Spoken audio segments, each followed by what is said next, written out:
retrofuturismo. O retrofuturismo é a noção de futuro que se tem em uma determinada época. Ora, se nós temos uma noção de futuro também, o nosso futuro que a gente inventou, né, agora, aquele que a gente inventa quando a gente bota no papel, já é retrofuturismo de alguma forma, entende?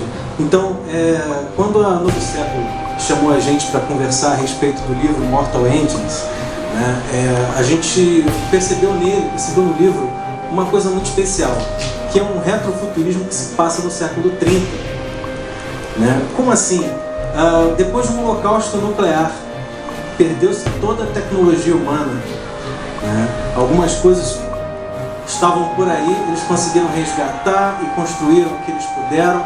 As cidades que existiam depois desse holocausto foram reconstruídas em cima de lagartas para poder andar de um lado para o outro, e as cidades começaram a se comportar praticamente como se fossem seres vivos, porque por conta da falta de recursos naturais, elas tinham que caçar umas às outras para poder sobreviver. Dentro desse pastiche de épocas, né, porque já no século 30, sem conhecer a história humana na sua inteireza, né, na sua completude, eles começaram a perseguir a tecnologia conforme eles podiam, usando os fragmentos do passado, né, e construindo coisas, convergindo a cultura deles dentro de estéticas ultrapassadas. A estética vintage, a estética vitoriana, se puder cortar o vídeo, a estética vitoriana, a eduardiana, né, vocês viram aí os modelos da Lili trafegando com trajes vitorianos, né, e com releituras aí de épocas. A gente tem aqui algumas tribos diferentes. Você vai para Jezebel, por favor, dá uma levantada. Isso não é vitorianismo, né? Isso é uma releitura de uma época, mas é também uma releitura de uma cultura atual, não uma cultura antiga, necessariamente. Tem vários elementos. E aí que entra a coisa do retrofuturismo. O retrofuturismo, ele é muito abrangente.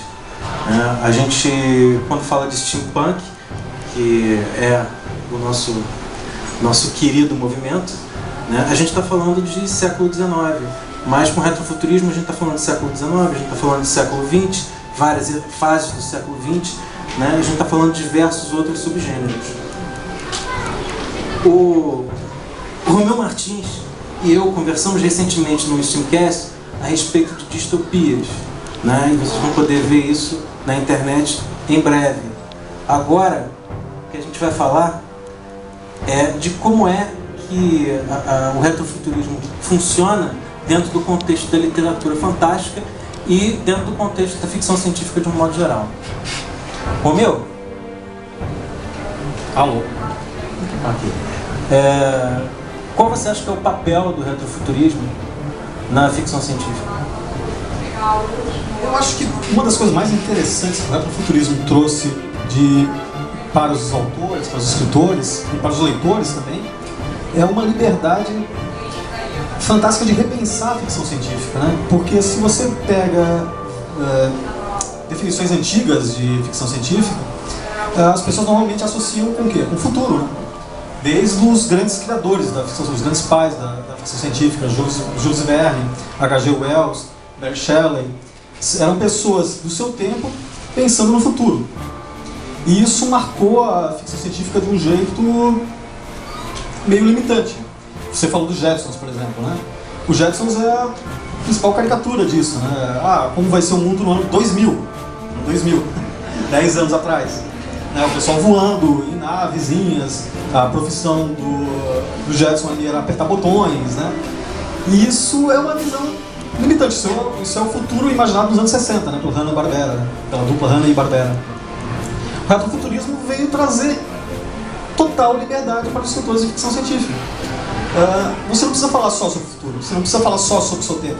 Você também pode imaginar como seria o passado nas mais diversas eras, nas mais diversas períodos históricos, né? O steampunk é o retrofuturismo mais marcante.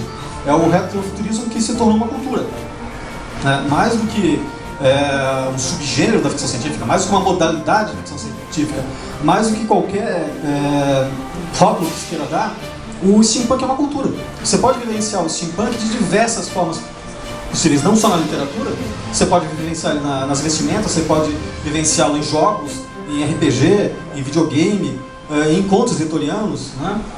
Então, para mim, a grande somatória que o retrofuturismo veio trazer é isso: liberdade.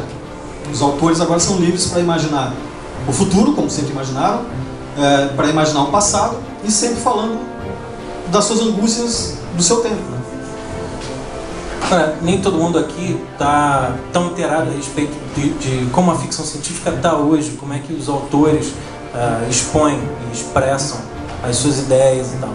O que a gente pode falar do ponto de vista do steampunk, né, é a nossa definição, né, clássica do steampunk. Steampunk é a ficção científica do século XIX produzida no século XXI, não só através da literatura, mas através de qualquer forma de expressão. Então, quando você faz um desfile de modas, né, e você coloca roupas vitorianas, no entanto você mistura isso com tecnologia, né, tecnologia de hoje com a estética de ontem, você está fazendo uma abordagem retrofuturista. Tá? Você está mostrando como uma determinada época via o futuro daquele ponto de vista. É claro que de qualquer forma você está fazendo uma releitura atual disso, né? Então o steampunk ele brinca com essa coisa de você ir para o passado, se colocar no lugar do Júlio Verne e escrever um livro, um conto, ou fazer um desenho, ou criar uma roupa, né, baseada em como ele teria visto aquilo, como ele enxergaria um futuro a partir dali. Isso funciona também não só para o século XIX, que é o métier, né, é o momento histórico que o pessoal do steampunk busca. Isso também funciona para o dieselpunk, por exemplo. Dieselpunk é uma outra vertente, um outro subgênero, né, que o objetivo dele é discorrer em cima do período entre 1920 e 1945, 1950. Né, que é o período chamado de interbellum, ou seja, entre as duas guerras, né, entre as duas guerras mundiais. Tá? Enquanto o steampunk lida com o vapor, com a tecnologia a vapor, né, levada às últimas consequências, no dieselpunk você está falando de óleo diesel, né, você está falando de fumaça. Né? Então vocês, enquanto no steampunk vocês vão encontrar lá obras como Sherlock Holmes, cinematograficamente falando, né, você vai encontrar